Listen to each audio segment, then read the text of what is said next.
ছাড়াই শয়ে শয়ে গাছে কোপ। অভিযোগ বিজেপি পরিচালিত পঞ্চায়েতের বিরুদ্ধে। খানাকুলের ঠাকুরানীচক পঞ্চায়েতের এই ঘটনা। ৩০০রও বেশি গাছ অনুমতি ছাড়া কাটার অভিযোগ। আমাদের সঙ্গে রয়েছেন প্রতিনিধি শুভদীপ। শুভদীপ, টেন্ডার নেই তা সত্ত্বেও এত গাছ কাটা হলো কেন, কিভাবে? দেখো, পুরোপুরি বেআইনি ভাবে এই গাছ কাটা হয়েছে। খানাকুলের যে ঠাকুরানী চক পঞ্চায়েত রয়েছে সেই পঞ্চায়েতের মাইনার এলাকায় যে অরোরা খাল বয়ে গেছে তার পাশে কিন্তু অসংখ্য গাছ রয়েছে এবং সেই গাছ কোনো রকম টেন্ডার তো পরের কথা, বন দপ্তরের থেকে কোনো রকম অনুমতি নেওয়া হয়নি এবং টেন্ডারের তো কোনো প্রশ্নই ওঠে না। এর ফলে যে গাছ পাচার এবং বিক্রি করে দেওয়া হয়েছে বলে অভিযোগ উঠেছে এবং এই ঠাকুরানী চক পঞ্চায়েত কিন্তু বিজেপি পরিচালিত পঞ্চায়েত রয়েছে এবং তৃণমূলের তরফ থেকে অভিযোগ করা হচ্ছে যে বিজেপি পরিচালিত পঞ্চায়েতের প্রধানের মদতেই এই গাছ চুরি হয়েছে এবং গাছ কাটা হয়েছে।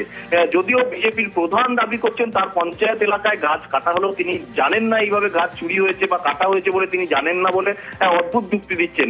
যদিও এই ঘটনার পর কিন্তু বন দপ্তরের তরফে এই এলাকা পরিদর্শন করা হয় এবং বেশ কিছু গাছও বাজেয়াপ্ত করা হয়েছে এবং বন দপ্তর জানিয়েছে যে কোনো রকম অনুমতি নেওয়া হয়নি বলে বন দপ্তরের আধিকারিকরা স্বীকারও করেছেন এবং এই মুহূর্তে কিন্তু এই ঘটনায় বন দপ্তর তদন্ত শুরু করেছে। অনিন্দিতা, বেশ, ধন্যবাদ।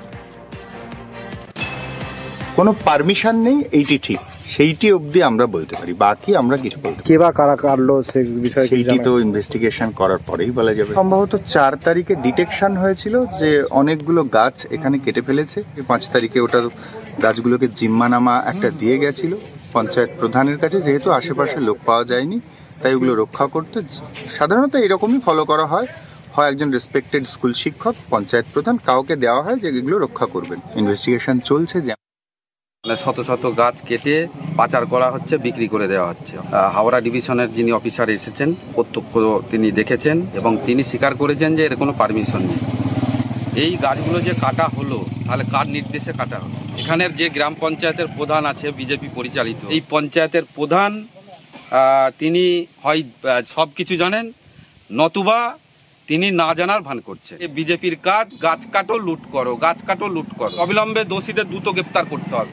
তৃণমূল কংগ্রেস অভিযোগ করবে, স্বাভাবিক ওদের প্রশ্নের কি উত্তর দেবো? গাছ কাটা কে কেটেছে না কেটেছে আমরা জানি না। আমরা যখন এসেছিলাম দেখলাম ওখানে গাছ পড়ে আছে, কিছু লোক নিয়ে যাচ্ছিল। সেই সমস্ত গাছগুলোকে আমরা ওখান থেকে বাজেয়াপ্ত করি, করে একটা জায়গায় স্ট্যাক করি, ফরেস্টে খবর দিই, থানায় খবর দিই, বিডিও সাহেবকে খবর দিই। আমরা মেল করেছি, চিঠি করেছি, সেই চিঠির কপি আমাদের কাছে আছে। এবার কে করেছে না করেছে সেটা ইনভেস্টিগেশন হোক, তদন্তর পরেই বলা যাবে।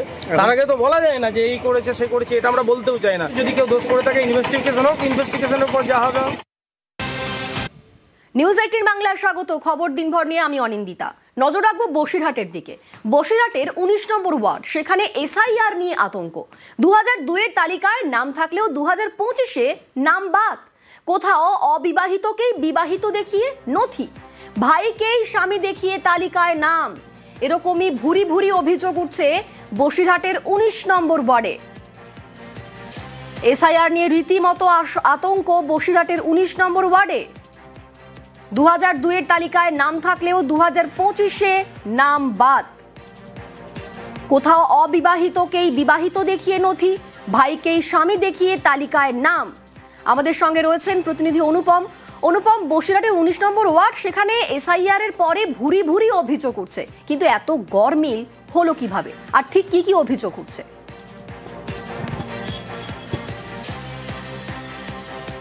দেখো, এইটাই হচ্ছে সব থেকে বড় সমস্যা এই বসিরহাট পৌরসভার 19 নম্বর ওয়ার্ডে। এখানে বেশ কয়েকটি সমস্যা কিন্তু সামনে উঠে এলো। তার মধ্যে সব থেকে মারাত্মক যে সমস্যাগুলো সেটা হচ্ছে 87 বছরের বৃদ্ধ, তিনি কিন্তু সেই ইন্দিরা গান্ধীর আমলের থেকে ভোট দিয়ে আসে। 2002 সালে তার নাম ছিল, কিন্তু 2025 সালে এসে দেখা গেল তার নাম বাদ চলে গেছে। আরও একজন মহিলা, তিনি অবিবাহিত, কিন্তু তাকে তার দাদাকে স্বামী সাজিয়ে তার ভোটার লিস্টে নাম। আরও এক মহিলা, তিনি বয়স্ক হয়ে গেছে, 60-এর উপরে তার বয়স, তার এক সময় এখানে নাম ছিল, কিন্তু সেই যে এপিক নাম্বার, সেই এপিক নাম্বার দিয়ে এখন অনলাইনে দেখা যাচ্ছে যে সে অন্য রাজ্যের এক জায়গার ভোটার লিস্টে তার নাম। চলে গেছে। এরকম বিভিন্ন ধরনের সমস্যা কিন্তু এই 19 নম্বর ওয়ার্ডে কিন্তু দেখা যাচ্ছে, আর যা নিয়ে কিন্তু রীতিমতো আতঙ্ক তৈরি হয়েছে এলাকায়। তার কারণ এলাকায় যেসব বয়স্ক মানুষ বা বৃদ্ধ যারা রয়েছে তাদের যেটা দাবি যে এই যে ভোটার লিস্টে, তার কারণ ইলেকশন কমিশন এই ভোটার লিস্ট বের করেছে, ইলেকশন কমিশনের ভোটার লিস্ট, তাতে যদি এইরকম যদি গড়মিল থাকে তাহলে 2002 সালের ভোটার লিস্টে নাম থাকার পরেও এই তো ইলেকশন কমিশনার কিন্তু সমস্যা তৈরি করবেই। তাহলে তাদের নাম কি করে উঠবে, তাহলে এসআইআরে তাদের সমস্যা কি করে মিটবে, তাহলে তো তাদের সমস্যা তো বাড়বে ছাড়া কমবে না। এই নিয়ে কিন্তু আতঙ্ক তৈরি হয়েছে বসিরহাট পৌরসভার 19 নম্বর ওয়ার্ডে। এবং তাদের যেটা দাবি যে অবিলম্বে এই সমস্যার থেকে সমাধান করা হোক। যদিও এখানকার যে তৃণমূলের যে BLA 2 তিনি কিন্তু এই পুরো বিষয়টা কিন্তু ইলেকশন কমিশনকে জানিয়েছে, এবং এখানকার যে যিনি কাউন্সিলর তিনিও কিন্তু ইলেকশন কমিশনকে জানিয়েছে যাতে এই সমস্যার দ্রুত সমাধান হয়। এখন দেখার বিষয় কত তাড়াতাড়ি এই মানুষগুলোর সমস্যার সমাধান থেকে উদ্ধার হয়। একেবারেই সেটাই নজর থাক। ধন্যবাদ অনুপম। 2000 সালে ভোটার লিস্টের নাম ছিল স্বপ্ন সরকার, কৃষ্ণপদ সরকার বাবার নাম। তার আগে তো ভোট দিচ্ছেন? তার আগের থেকে ভোট দিচ্ছে। তারপরে এখন কি হয়েছে? এখন সেই আমার নামটা আছে, ভাইয়ের নাম বসিয়ে দিয়েছে স্বামী করে। বিয়ে করেননি? না। তো ওখানে কি দেখা গেছে যে স্বামী বানিয়ে দিয়েছে? হ্যাঁ, ভাইটাকে স্বামী বানিয়ে দিয়েছে। এটা কার ভুল? কি নির্বাচন কমিশনার। বয়স কত? 81 বছর। 2002 এর লিস্টে নাম আছে? হ্যাঁ, 2002 লিস্ট আছে। নাম আছে? হ্যাঁ, নাম আছে। 25 সালে নাম নেই? না, 25 সালে এখন নাম নেই। না। দরখাস্ত করেছো? হ্যাঁ, দরখাস্ত করে। তাও আসেনি? না, কি করলো তো ওরাই জানে। আপনার বয়স কত? 67 বছর। 2002 এর লিস্টে নাম ছিল? 2002 সালে বয়স ছিল। আর 24 ছিল? হ্যাঁ, 24 ছিল। 25 নাম নেই, দরখাস্ত করা হয়েছে। তাও এখনো নাম উঠেনি? না। কতবার ভোট দিয়েছেন? অনেকবার দেওয়া হয়েছে।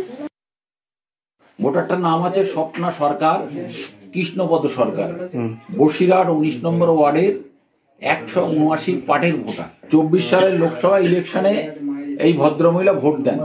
মজার ব্যাপার, 24 সালে ভোট দেওয়ার পরে 25 সালের প্রভিশনাল ভোটার লিস্ট বাইর হয়, তখন এই ভোটারটা কোন অজ্ঞাত কারণে নদিয়া জেলার হরিণঘাটা 93 হরিণঘাটা বিধানসভার 32 নম্বর পাটে 213 নম্বর ভোটে নাম নথিভুক্ত হয়। আরো মজার ব্যাপার দেখা যাচ্ছে কি, এই ভোটারটাকে সঙ্গে সঙ্গে বাবার নাম কৃষ্ণ সরকার, এখানে স্বামীর নাম আশু সরকার বলে ভোটার কার্ডে সংশোধন হয়েছে। উনি তো বিবাহিত নন।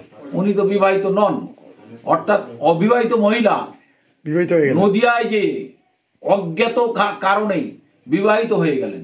এছাড়াও আমার কাছে আরো দুটো নজির এসছে, যারা 24 সালে ভোট দিয়েছে 25 সালে ভোটার লিস্টের নাম নেই। কমিশনের গাফিলতি না থাকলে জীবিত ভোটার তারা বাদ যায় কি করে? এসআইআর আতঙ্কে মৃতের বাড়িতে তৃণমূল প্রতিনিধিরা। ভাঙড়ে মৃত্যু হয় সফিকুল গাজীর।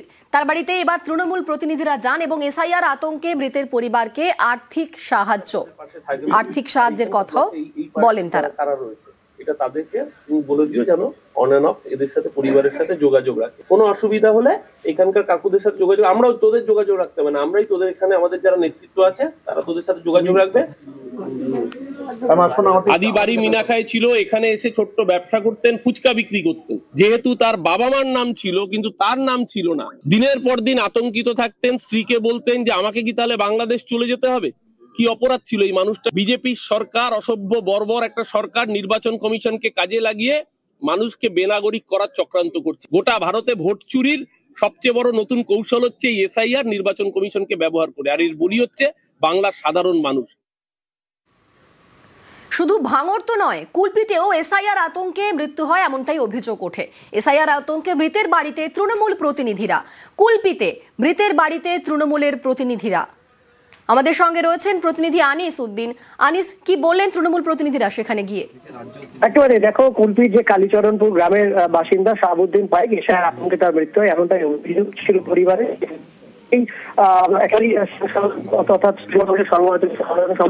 অভিষেক বন্দ্যোপাধ্যায়ের নির্দেশ একটি প্রতিনিধি দল মৃতদের সঙ্গে দেখা করেন এবং ভৌমিক মথুরাপুরের সাংসদ বাপি হালদার সহ স্থানীয় বিধায়ক সঙ্গে দেখা করেন এবং পরিবারের আর্থিক সাহায্য তুলে দেন, পাশাপাশি তাদের পাশে থাকার আশ্বাস দেন এবং এসআইআর নিয়ে অযথা এই বিষয়ে কিন্তু বার্তা দেওয়া হয়। এবং পরিবারের পক্ষ থেকে যেটা জানানো হয়েছে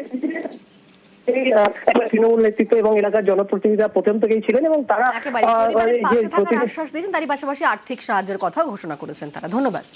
তৃণমূল কংগ্রেসের সৈনিক হিসেবে ওনাদেরও বলেছি, পাশের আশেপাশের সমস্ত মানুষদেরই বলেছি আপনারা আতঙ্কগ্রস্ত হবেন না। প্রয়োজনে আন্দোলন করতে দিল্লি যাব, প্রয়োজনে আইনের দ্বারস্থ হব, হাইকোর্ট সুপ্রিম কোর্ট করব, কিন্তু মানুষের মানবাধিকার কাটতে আমরা দেব। ভারতবর্ষের স্বরাষ্ট্রমন্ত্রী যেটা বলেছিলেন, ডিটেক্ট, ডিলিট অ্যান্ড তারপরে বাইরে বার করে দেয়। এনআরসির পদক্ষেপ নির্বাচন কমিশনকে দিয়ে করানোর প্রক্রিয়া শুরু করেছে। এসআইআর এর মাধ্যমে সারা বাংলার মানুষকে ভয় দেখানো হয়েছে। সঙ্গে কথা হয়েছে, আর্থিক সহায়তা কিছু করেছে, বলে গেছে পাশে আছি, থাকবো বলে গেছে। আমার বৌমার যে একটা ব্যবস্থা করে দেওয়ার কথা দিয়ে গেছে। এসআইআর নিয়ে আমার বৌমার লিস্টে নাম নেই, এই 3-এর লিস্টে আমার ছেলেরও নাম নেই। আমার ছেলের সঙ্গে শুক্রবার রাত্রে শুধু একবার বলছে, আবার আমি তো বেঁচে যাবো, কিন্তু তোমার বৌমার উপায় কি?